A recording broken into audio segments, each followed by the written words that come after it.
continua aquela série de mensagens, uma série de mensagens um pouco diferente daquilo que eu venho compartilhando com vocês.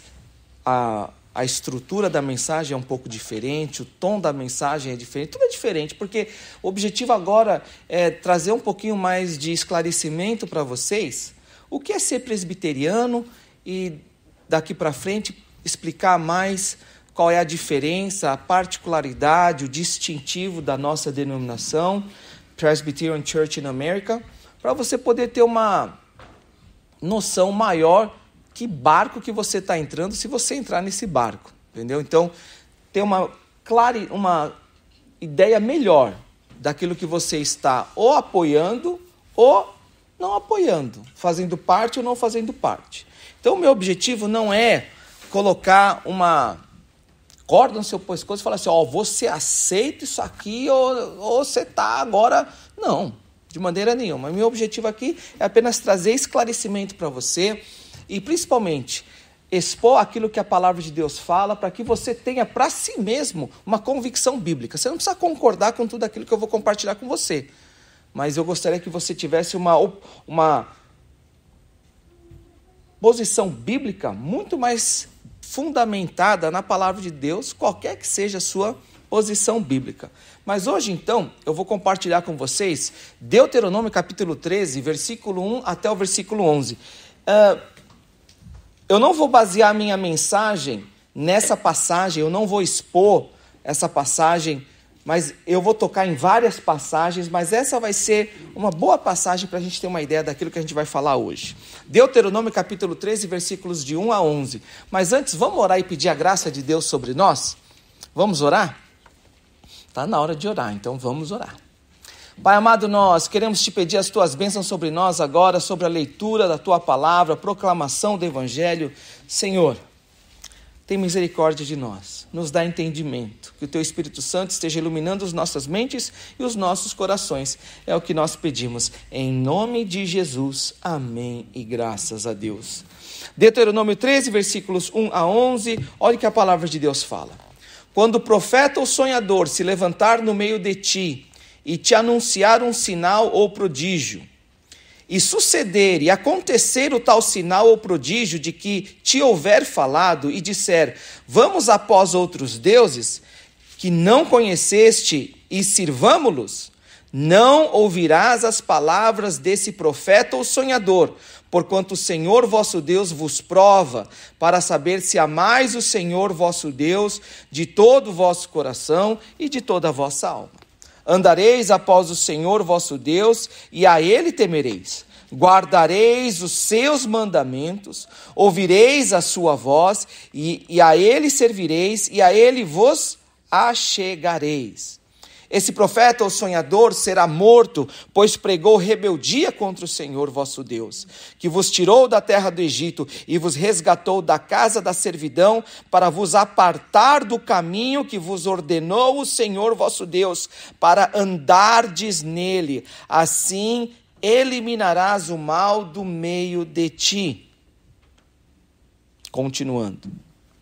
Se teu irmão, filho de tua mãe, ou teu filho, ou tua filha, ou a mulher do teu amor, ou teu amigo que amas como a tua alma, te incitar em segredo, dizendo, vamos, e sirvamos a outros deuses, que não conheceste, nem tu, nem teus pais, dentre os deuses dos povos que estão em redor de ti, perto ou longe de ti, desde uma até a outra extremidade da terra, não concordarás com ele, nem o ouvirás, nem olharás com piedade, não o pouparás, nem o esconderás, mas certamente o matarás, a tua mão será a primeira contra ele para o matar, e depois a mão de todo o povo.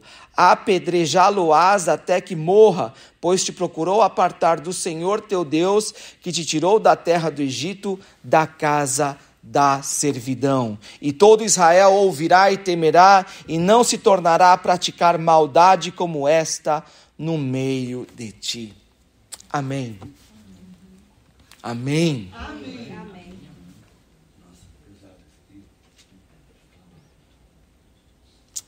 Então, amados, nós estamos aqui falando do que é ser presbiteriano. O que é ser presbiteriano? Porque presbiteriano é uma palavra assim que quem está no meio conhece, mas quem está fora nunca ouviu falar, né? E eu, como eu disse no começo da mensagem, o meu objetivo é trazer esclarecimento para vocês. Ser presbiteriano, no decurso, ao longo dessa série de mensagens, cada domingo a gente vai descobrindo um pouquinho mais, tá?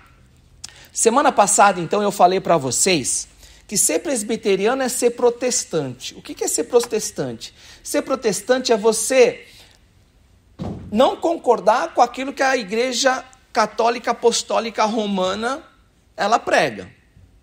O que é isso? O protestante, ele crê nas 5 solas. O que é sola? Sola é uma palavra em latim que significa só ou somente. Então, quando aconteceu a reforma protestante, quando a igreja protestou contra os enganos, as mentiras e a cegueira espiritual da Igreja Apostólica Católica Romana, ela basicamente chegou nesses 5 princípios. Somente as Escrituras, não é o Papa, não é a igreja que detém a verdade, mas é a palavra de Deus, a Bíblia, são as Escrituras que contêm a verdade de Deus. Então, somente a Escritura pode ser a nossa regra de fé e prática. Não é o Papa, não é a igreja, mas é as Escrituras. A salvação é somente pela fé, não através de indulgências ou penitências. Eu só ganho a salvação através da graça de Deus e não por causa das minhas boas ações. Eu não sou salvo, eu não vou para o céu porque eu pratiquei boas ações. Pelo contrário, eu sou um pecador. Então, eu sou salvo somente pela graça. E somente através do sacrifício de Jesus Cristo. Não é o santo que consegue uma bênção para mim. Não é o santo que consegue uma graça para mim. Não é nenhuma pessoa. Não é o Papa, não é o santo, não é Maria, não é José. Somente Jesus. Amém. E todas as coisas, elas são para a glória de Deus. E somente para a glória de Deus. Não para a glória do homem. Não para exaltar o nome. É por isso que você já escutou falar do fundador da igreja presbiteriana? Não se fala nisso. Por quê? Porque o protestante, aquele que não é católico apostólico romano, ele crê que o homem não deve ser exaltado, mas é somente o nome do Senhor. Então, se um dia você tiver que falar assim, como é que eu posso ser salvo? Se você basicamente defende as 5 solas. Então, para você ser membro de uma igreja presbiteriana, ou se você quiser ser membro da nossa igreja, você não precisa ser necessariamente reformado. Você não precisa ser necessariamente presbiteriano. Você precisa ser um cristão, entre aspas, protestante. Católico não pode ser. Se você não aceita os 5 princípios da reforma protestante, então você não tem como ser. Entendeu? Agora, com o presbiteriano, o que acontece? Lembra que eu falei na semana passada que a gente enfatiza a soberania de Deus? Para nós, isso daqui é um valor muito grande, a soberania de Deus. Por quê? Porque como é que a gente enxerga o homem? O homem, ele é totalmente depravado. E aí, então, é daí que a gente fala, a nossa teologia é reformada. Então, é por isso que a gente fala, nós somos protestantes reformados. Por quê? Porque a nossa teologia, ela é reformada. E da onde vem essa teologia reformada? Vem de um princípio básico, da soberania de Deus. Deus controla e governa todas as coisas. Por quê? Porque nós somos totalmente pecadores. No nosso estado natural, lembra Efésios capítulo 2? Nós somos totalmente corruptos, nós somos mortos nos nossos delitos e pecados. Aí você vai falar assim para mim, teologia reformada? Hoje eu vou falar então, baseado naquilo que a gente falou na semana passada, nisso daqui, ó. A teologia reformada é muito mais do que isso. Mas a teologia reformada tem como princípio básico esses 5 pontos que as pessoas popularmente conhecem como os 5 pontos do calvinismo. O que seria não totalmente exato você chamar de calvinismo. Por quê? Lembra que eu falei para você? Não é que isso daí surgiu do nada quando aconteceu a reforma. Não. A verdadeira igreja, ela sempre existiu. Ela sempre existiu. Só que a falsa igreja, ela começou a dominar. Então, a verdadeira igreja, ela tinha uma voz, mas era uma voz muito fraca. Ela era anulada. Por exemplo, se você for ver os 5 pontos, entre aspas, do calvinismo, você vai encontrar esses pontos, alguns pontos, em Tomás de Aquino, no século IV. Ao longo da história da igreja, existiram momentos onde pessoas que criam na soberania de Deus e defendiam esses princípios, eles quiseram transformar a teologia da igreja universal da época, a igreja católica. Só que a igreja católica anulou isso e determinou: vocês não interpretam nada, quem interpreta é a igreja. Quem dá autoridade para as escrituras é a igreja. Esses 5 pontos do calvinismo, eles utilizam as iniciais em inglês. Por isso que você vê TULIP.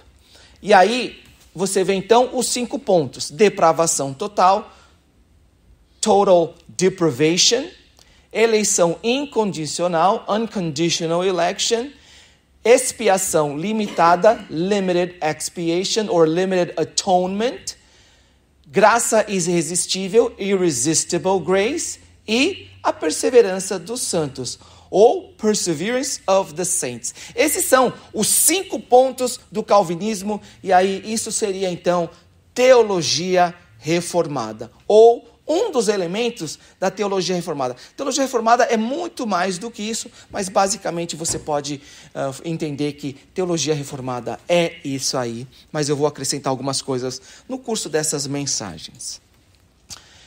Você tem que entender então que para o presbiteriano, para o reformado, existe então um valor muito importante, além da soberania de Deus, que é a supremacia da palavra. A palavra, ela controla tudo. Porque, lembra a controvérsia da reforma? O Papa, ele ditava tudo e todas as coisas, a ponto de, se um dia, se é que você podia ler a Bíblia, porque ninguém tinha acesso à Bíblia naquela época. Lembra, as missas eram todas celebradas em latim. Existiam pessoas que queriam até traduzir a Bíblia na língua popular das pessoas, e elas eram impedidas de traduzir. Até as traduções da Bíblia eram proibidas. E aí então, o que acontece? Existem pessoas que se levantam contra isso. Querem não apenas traduzir a Bíblia, mas querem dar liberdade das pessoas a interpretarem a Bíblia de acordo com a sua consciência. Então, um dos valores da reforma protestante foi trazer de volta a palavra de Deus ao centro, ao lugar que ela merece. A palavra, ela não está debaixo da autoridade do homem, ela não está debaixo da autoridade da igreja, mas a palavra está acima de todo e qualquer homem. A palavra tem autoridade sobre a igreja.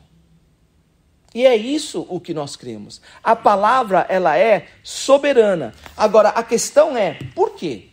Porque desde Gênesis capítulo 1, você vê que não foi um homem que chegou e falou assim: opa, Deus me falou, eu tenho agora a verdade e eu vou compartilhar essa verdade que Deus me revelou para você. Nunca. A verdade de Deus, ela foi atrelada à autoridade de algum ser humano. Não, pelo contrário. Como é que Gênesis capítulo 1, versículo 3 começa?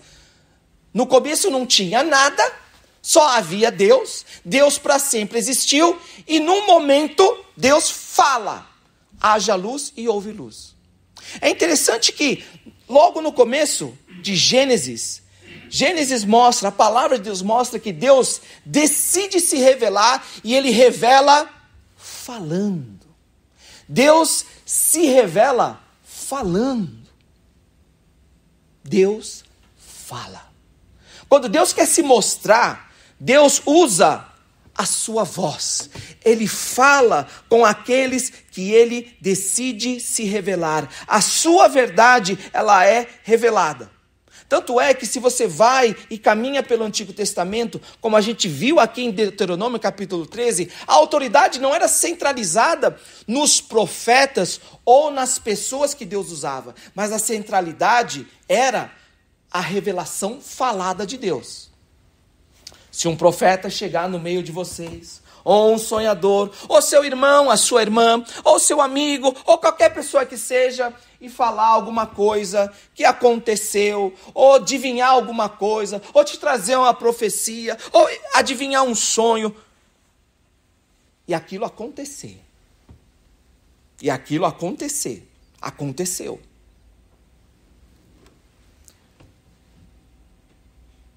E aquela pessoa, depois que aconteceu aquilo, te falar, sabe aquilo que Deus ensinou?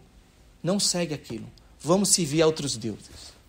Sabe aquilo que você aprendeu e você tem andado, você tem buscado, você tem seguido? Esquece isso aí. Porque agora eu vou te mostrar um novo caminho. Eu vou te mostrar o que a palavra de Deus fala. Aquelas pessoas deveriam ser totalmente eliminadas do meio do povo de Deus, porque elas estariam cometendo blasfêmia, loucura no meio do povo de Deus. Por quê? Porque o que era importante não era a autoridade da pessoa, nem se aquilo que a pessoa tinha revelado, profetizado, sonhado, aconteceu. O que era importante é aquilo que a pessoa falou, condizente com aquilo com que Deus já havia revelado e ensinado anteriormente. Se aquilo que a pessoa falar é condizente com aquilo que eu ensinei, é de acordo com aquilo que você tem aprendido, graças a Deus. Agora, se é diferente, não. Então, a autoridade nunca foi o milagre, nunca foi o ser humano, nunca foi a pessoa, mas sempre a verdade é a palavra de Deus. Sempre foi e sempre será. Tanto é que no Novo Testamento, olha o que a palavra de Deus fala. Abre a sua Bíblia agora em 2 Pedro, capítulo 1. Abre aí a sua Bíblia, 2 Pedro, capítulo 1. Será que o que o pastor está falando é coisa que a gente pode confiar? Será que realmente é isso? É a palavra de Deus que tinha autoridade, e não os profetas, e não as pessoas? Olha o que a palavra de Deus fala aqui, ó. Olha que importante. 2 Pedro, capítulo 1, versículos 19 e 20. Olha o que a palavra de Deus fala. Temos assim, tanto mais confirmada, a palavra profética. E fazeis bem em entendê-la, como a uma candeia que brilha em lugar tenebroso, até que o dia clareie e a estrela da alva nasça em vosso coração. Sabendo primeiramente, eu vou ler até o 21, tá? Sabendo primeiramente isto, que nenhuma profecia da Escritura provém de particular elucidação. Não vem do homem, da capacidade do homem, da engenhosidade do homem, do raciocínio do homem. Porque nunca, jamais, qualquer profecia, qualquer palavra revelada por Deus, foi dada por vontade humana. Entretanto, homens santos, separados, falaram da parte de Deus, movidos pelo Espírito Santo. O que isso quer dizer? Que quando os profetas traziam uma palavra falada por Deus, quando as pessoas elas traziam algo revelado por Deus, aquilo não era da própria pessoa, mas era o Deus Espírito Santo usando aquela pessoa para revelar aquilo que Deus queria ser revelado, queria que fosse revelado. A autoridade não é do homem, porque o homem é apenas um instrumento, mas a autoridade é da palavra de Deus. Tanto é que aquela palavra, ela deveria ser confirmada com aquilo que já foi revelado anteriormente. Por exemplo, Se antigamente Deus falou que o céu é azul, a outra pessoa, profeta, tinha que falar que a água é azul. Então, aquilo que a pessoa revelou, aquilo que a pessoa falou da parte de Deus, tinha que ser confirmado com aquilo que foi anteriormente já revelado por Deus. Não podia ser diferente. Daí a importância da palavra de Deus. E não do profeta. E não do sonhador. E não da pessoa. Por quê? Porque quem agia na pessoa era Deus Espírito Santo. Então, se Deus Espírito Santo está usando aquela pessoa para falar, o Deus Espírito Santo tinha que revelar algo que estava de acordo com o que Deus Espírito Santo já falou. Não pode ser diferente. Não pode ser diferente. É por isso que não tem como a gente chegar e falar que a Bíblia é a palavra de Deus, mas existem outras palavras de Deus. Não, não tem. Somente a Bíblia é a palavra de Deus. Não tem como você chegar e falar assim, eu creio na Bíblia, mas eu também creio no livro de Mórmon. Eu creio no Alcorão. Por quê? Porque esses ditos livros que vieram da parte de Deus revelam uma coisa que não está coerente com a Bíblia. Não tem como. É por isso então que você vê nessas seitas a tentativa o quê? De destruir, de acabar com a palavra de Deus, com a Bíblia. Por quê? Porque aí eles podem complementar a Bíblia e deturpar ela de acordo com o que eles querem. Mas para nós, a centralidade da palavra de Deus, ela é muito importante, porque a própria palavra de Deus mostra isso. Não tem como. Por isso que hoje em dia a gente fala que a autoridade do homem, ela é derivada. Por exemplo, o pastor, ele tem autoridade porque ele é pastor? Não. Ele tem autoridade à medida que aquilo que ele prega é baseado nas Escrituras, e só. Eu não posso chegar a falar para você assim, que daqui para frente você só deve vestir azul. Por quê? Por quê? Porque a Bíblia não fala. Aquilo que a Bíblia não fala, o homem não pode falar para você fazer. Porque a Bíblia não fala. Agora, eu posso falar para você, ame a Deus acima de todas as coisas? Pode. Porque a Bíblia fala isso. É uma autoridade derivada. Então, por isso é importante a supremacia da palavra de Deus. É por isso, então, que é daí que vem, então, o nosso princípio básico. A Bíblia é a nossa única fé de regra e prática. Olha aqui, olha o que a palavra de Deus fala em 2 Timóteo, capítulo 3, versículos 16 e 17. Abre ali a sua Bíblia. 2 Timóteo, capítulo 3, versículos 16 e 17.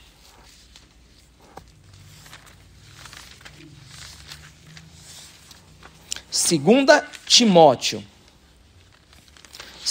Timóteo, capítulo 3, versículo 16 e 17. 2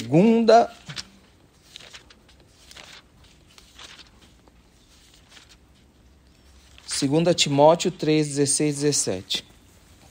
Toda a Escritura é inspirada por Deus e útil para o ensino, para a repreensão, para a correção, para a educação da justiça, a fim de que o homem de Deus seja perfeito e perfeitamente habilitado para toda boa obra.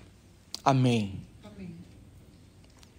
Toda a Escritura é útil, toda a Escritura é inspirada por Deus e útil para o ensino, para a repreensão, para a correção, para a educação da justiça.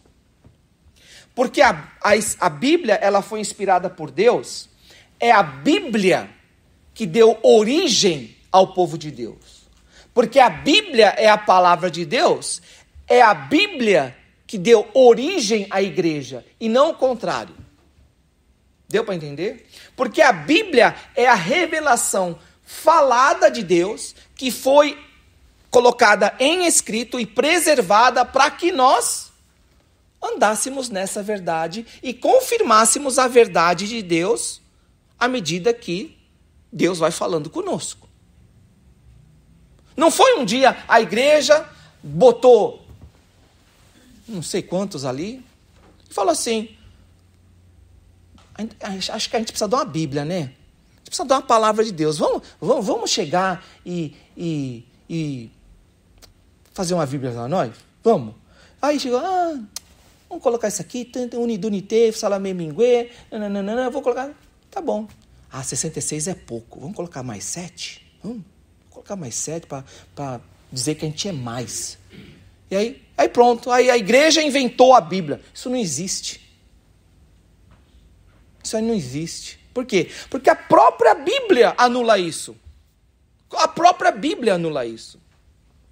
A própria Bíblia anula isso. A Bíblia fala que a Bíblia, ela é o centro e a autoridade sobre tudo e todas as coisas.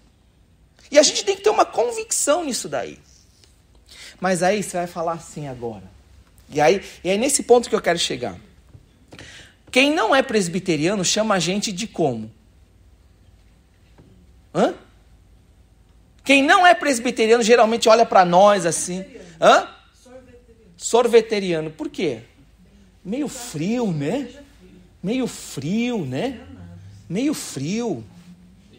Sorveteriano, essa é boa. As pessoas vêm na igreja e falam assim, mas falta fogo. Falta um fogo aqui, não falta? Falta um pouco de glória. Falta alguma coisa. É muito. Todo mundo ali é frio, parece que Deus não age. Mas aí que você tem que entender. Para nós, reformados, não é que a gente...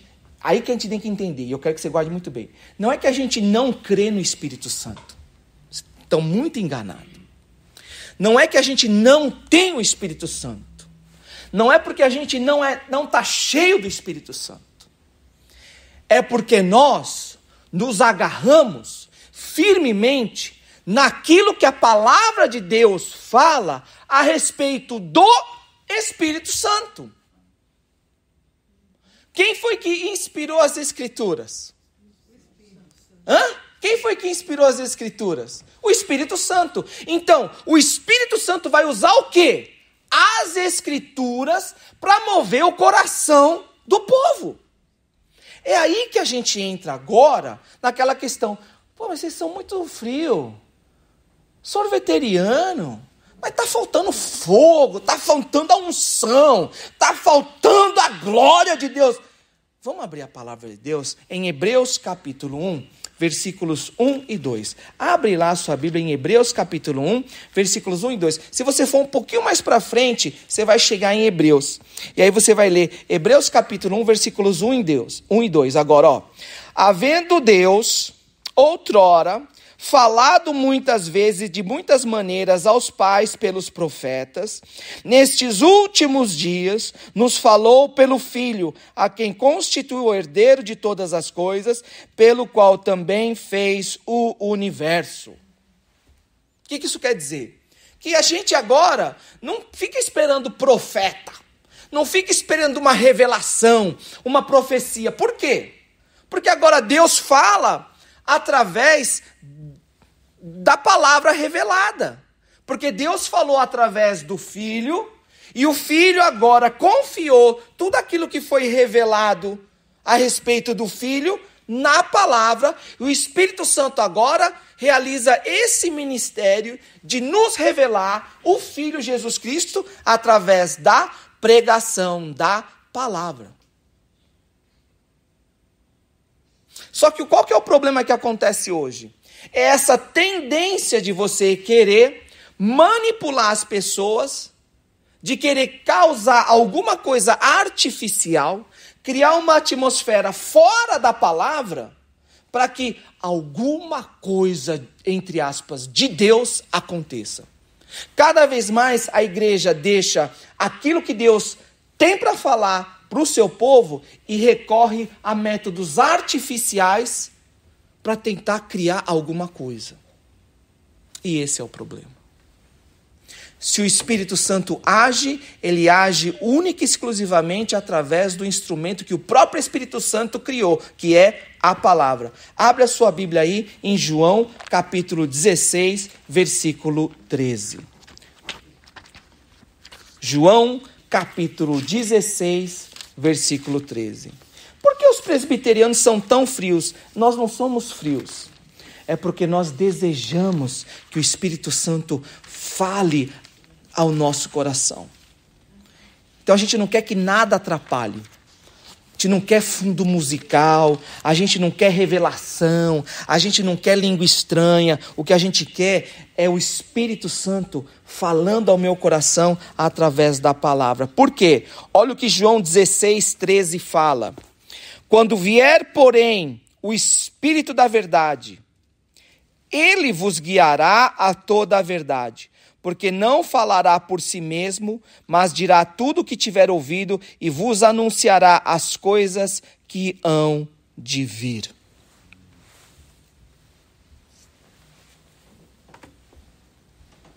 A palavra de Deus está aqui.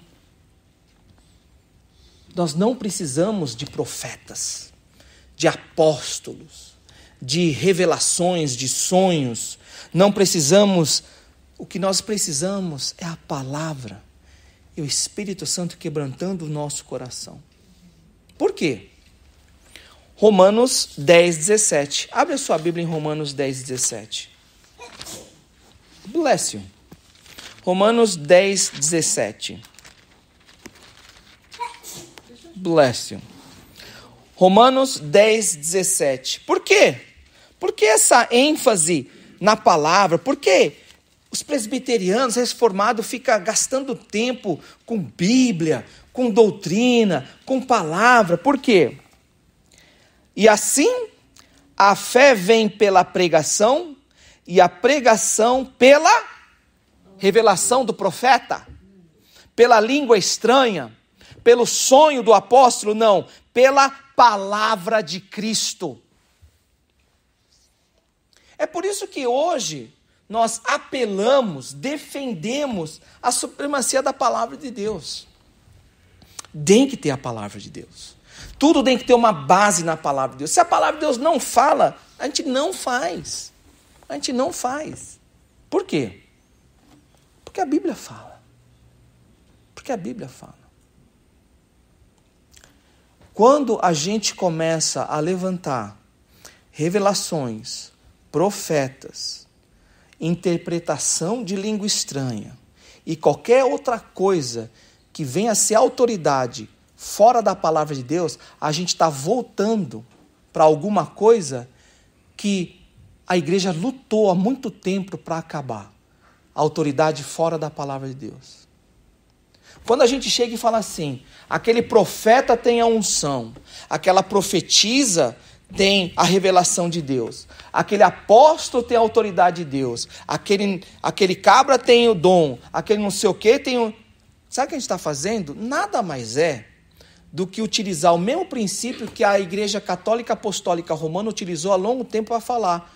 O Papa tem a autoridade máxima, o Papa tem a verdadeira interpretação, a igreja tem a interpretação, não você, não a palavra aqui. É por isso, irmãos, que hoje a igreja presbiteriana reformada, ela é uma igreja onde a gente defende muito a supremacia da palavra de Deus. Por que hoje a gente não vê tantas conversões? Por que a gente não vê pessoas voltando para Cristo? Não é porque a igreja está fria, não é porque a igreja está faltando alguma coisa. A gente tem tudo a gente tem tudo que a gente precisa. Então não é que a gente está faltando um programa, a gente está faltando uma conferência, a gente está faltando... Não. O que está faltando para a conversão é a palavra de Deus. O que está faltando para as pessoas voltarem para Cristo é utilizar a palavra de Deus para que Deus fale com as pessoas. A gente está querendo enfeitar demais, a gente está querendo colocar muita coisa e a palavra de Deus ela está sendo deixada de lado.